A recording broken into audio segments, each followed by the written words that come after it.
Teaching it to students is very much about having them experience an actual session at the end of the day. Because in the producing class, we have what amounts to about 24 hours worth of class time on the fundamentals, starting with Thomas Edison.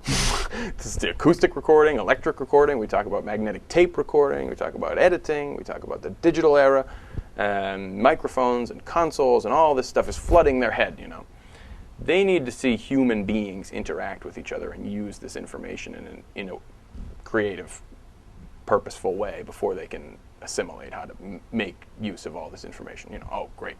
So you're telling me, Bob, that there's like 70 different types of microphones that I can use. Great. I mean, it's almost like choose for me now, because I'm sort of, you know, smothered with all the options that you've just presented me. Now you're telling me that there's parametric EQs, shelving EQs, filters, compressors, limiters, gates, expanders. They need to see it put into practice. And so my recording sessions that I execute as a part of the producing recorded music class are with bands that I bring to the table.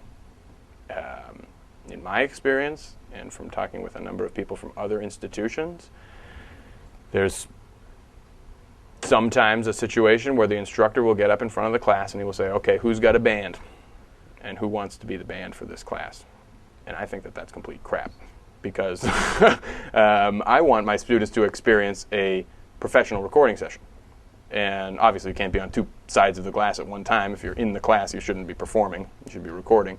But beyond that, I want my band to know full well what is the purpose of this session. And the purpose of the session cannot be to produce your music in a hit way, because obviously in 8 hours you're not going to make that many hit songs. So I get a band, sometimes even an 8-piece band. Sometimes I even pay these people. Not much. To come in and be complacent and be creative and respond to anything that the students have to say.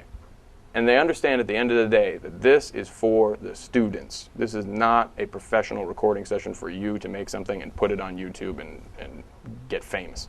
You're doing this as a favor to me or as a favor to the students, but however you want to look at it, you guys are not here to make a hit record. You're here to make a complacent experience for the students so that they can learn, so that they can see me and you interact without feeling like the clock is running, without feeling inhibited, so that the students actually participate.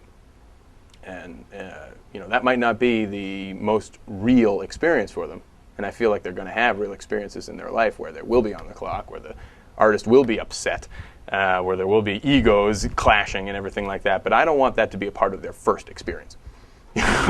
So that's how I try to teach it to my students, is in an environment that is literally somewhat controlled, so that they feel positive about what recording is, and that they feel like it's valuable, and that they're not distracted by egos.